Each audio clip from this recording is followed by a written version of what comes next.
बात सही है, आप में से बहुत लोग मुझे नहीं जानते हैं। मेरा नाम मनोज भारती है। मैं जन स्वराज पार्टी का कार्यवाहक अध्यक्ष अभी अभी नियुक्त हुआ हूँ। तो उस हैसियत से मैं आपसे विनती करता हूँ कि जन स्वराज पार्टी का जो उम्मीदवार हमारे द्वारा चुना जाएगा या चुना गया है इस उप चुनाव के लिए, वो एक अलग तरह की छवि आपके सामने प्रस्तुत करेंगे। इसी संदर्भ में हम आज आपको ये बताने आए हैं कि जन स्वराज पार्टी के लिए इमामगंज कॉन्स्टिट्यूएंसी से हमारे उम्मीदवार होंगे डॉक्टर जितेंद्र पासवान। डॉक्टर साहब पासवान, पेशे में मैं डॉक्टर हूँ। पूरे इमामगंज विधानसभा क्षेत्र को जनता मेरे पास आते हैं पेशेंट बन के, मैं उनको इलाज करता हूँ। पैसा रहे ना रहे मैं इसका कोई परवाह नहीं किया, मैं उसका इलाज भी करके भेजने का काम किया। 2011 से 2022 तक लगातार सैफगंज पंचायत का जनप्रतिनिधि भी रहा हूँ। कोरोना जैसे महामारी में बड़ा बड़ा हॉस्पिटल शेटर बंद हो गया था। उस स्थिति में डॉक्टर जितेंद्र ने जनता के प्रति अपना हॉस्पिटल खोल के खड़ा था। आने वाला प्रवासियों के लिए 2-3 क्वारंटाइन सेंटर चलाने का काम किया, उनको रहने खाने का व्यवस्था किया, उनको सोशल डिस्टेंस पालन करने के लिए जन जागरूकता अभियान चलाने का काम किया। हर स्थिति परिस्थिति में उनके साथ खड़ा रहा। रात को रात नहीं चिन्हा, दिन को दिन नहीं चिन्हा, कभी भी जरूरत रहा, चाहे वो ऑक्सीजन का हो, चाहे वो किसी समस्या का हो, गरीब जनता के प्रति हम खड़ा रहे। अगर हमें मौका मिला तो पूरे इमामगंज विधानसभा को क्षेत्र को घर परिवार की तरह चलाने का काम करूंगा। इसी चंद बातों के साथ अपनी बातों को विराम देता हूं। धन्यवाद। जन स्वराज परिवार की ओर से बहुत बधाई और शुभकामना। जन स्वराज अभियान से जुड़े हुए हम लोग के साथी 2 बार के पूर्व विधायक किशोर कुमार मुन्ना जी पार्टी की ओर से इमामगंज में जन स्वराज के प्रत्याशी के कैंपेन की जिम्मेवारी किशोर कुमार मुन्ना जी के कंधों पर होगी। अब मैं आपसे गुजारिश करूंगा कि हमारे साथी जो हमारे बगल में अमजद भाई बैठे हुए हैं, इनकी बात सुनिए और बेलागंज को लेकर इनकी जो सोच है ये इनका, क्योंकि पार्टी ने बेलागंज में अमजद भाई को उम्मीदवार बनाने को तय किया था। अब अमजद भाई यहाँ आपके साथ बैठे हुए हैं, आपको आपके सामने अपनी बात रखेंगे और फिर आपके सवाल में इसके बाद होगा। मेरा नाम मोहम्मद अमजद है। 2001 में मुखिया बने थे, 5 साल मुखिया रहे। उसके बाद 2005 में पहला चुनाव लोजपा से लड़ा, 9000 वोट से हम हार गए थे। दूसरे उसी आपके 6 महीने के बाद जदयू से चुनाव लड़े थे, उन्हें 5900 वोट से हम हारे थे। तीसरी बार जो है आपके 2010 में चुनाव लड़े जदयू से, मात्र आपके 41 या 4200 से हम चुनाव हारे थे, जिसका कारण ये था कि वहाँ तीर धनुष जो है एक कैंडिडेट गया था और मेरी वोट 8900 का था, जिसके कारण मैं चुनाव हार गया।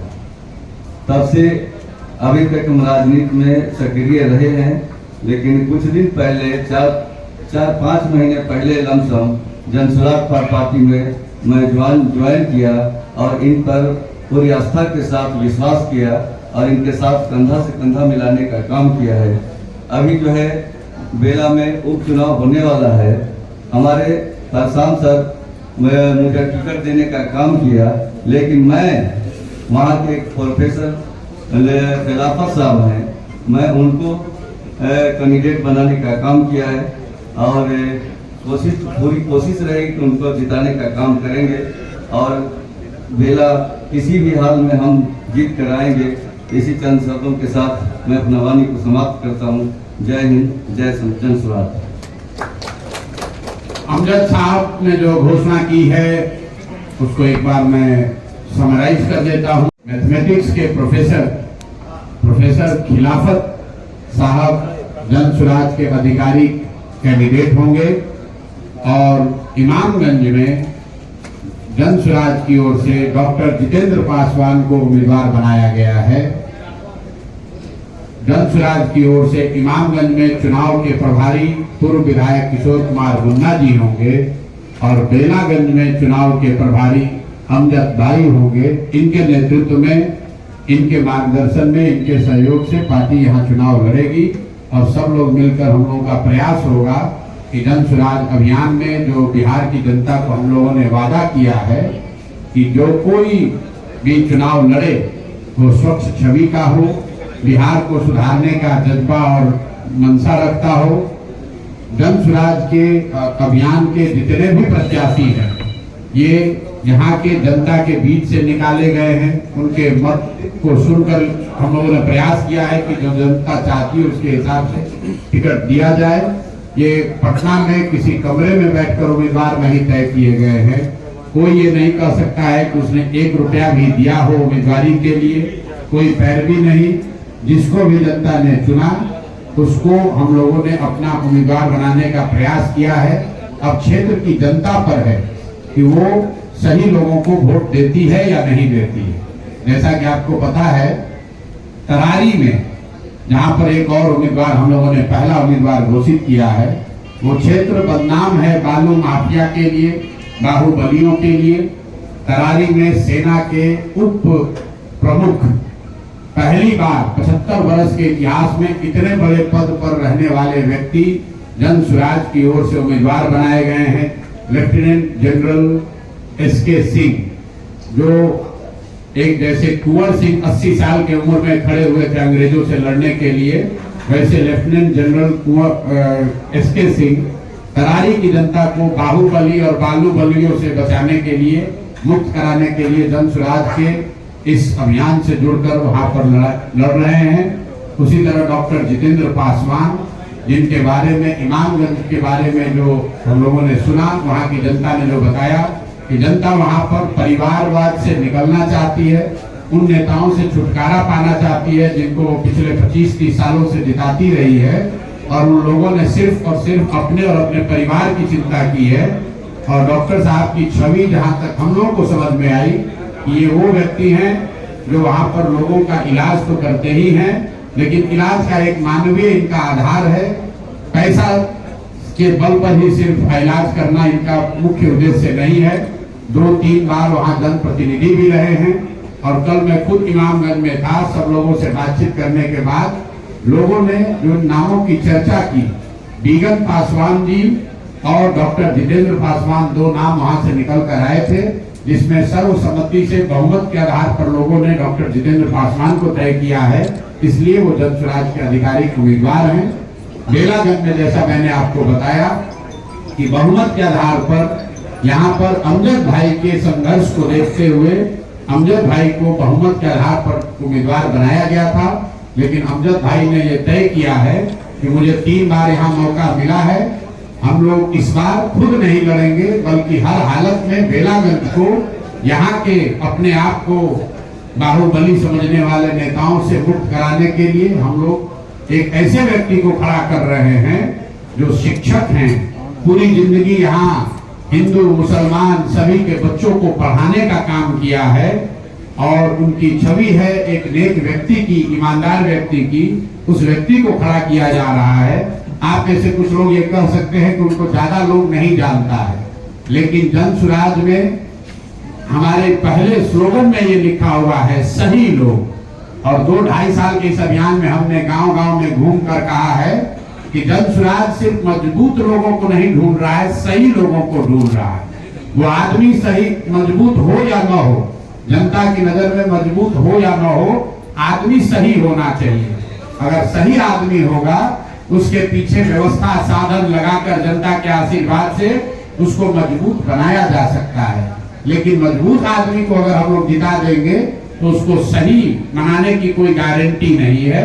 इसलिए जो 3 उम्मीदवार अभी तक घोषित हुए, लेफ्टिनेंट जनरल एसके सिंह करारी से, डॉक्टर जितेंद्र पासवान इमामगंज से और प्रोफेसर खिलाफत साहब बेलागंज गया से, आप देख रहे हैं इनका क्वालिफिकेशन क्या है, समाज के प्रति इनकी प्रतिबद्धता क्या है। इनके चयन में जाति आधार नहीं है, इनके चयन में सिर्फ और सिर्फ इनकी काबिलियत और समाज के प्रति इनका नजरिया, समाज के प्रति काम करने का इनका जो जज्बा है, सिर्फ और सिर्फ यही आधार है। और हम लोगों का जन स्वराज परिवार से जुड़े सभी साथियों का ये मानना है कि बिहार की जनता एक एक करके ही सही सारे विधानसभा से कूड़ा करकट को उठाकर फेंकेगी और अच्छे लोगों को चुनकर लाएगी, ताकि बिहार में एक स्वच्छ और अच्छी राजनीति की शुरुआत हो सके, बिहार में शिक्षा और पलायन के मुद्दे को सुलझाया जा सके। कि जो संकल्प हम लोगों ने लिया है उस अभियान में जो लोगों ने भी साथ दिया है, मैं सबका हृदय से धन्यवाद करता हूं, अभिनंदन करता हूं। यहाँ हमारे बगल में बैठे हुए हैं, आपके गया के ही बेटे हैं, अंसारी समाज के बहुत बड़े नुमाइंदे हैं। मैं इनसे भी चाहूंगा कि 2 शब्द अपनी ओर से रखें, क्योंकि ये भी एक दल के हिस्सा थे और जन स्वराज में इन्होंने अपना दल मर्ज किया है और ये तय किया है कि आगे ये जन स्वराज से जुड़कर ही मिलकर काम करेंगे। आसिम भाई।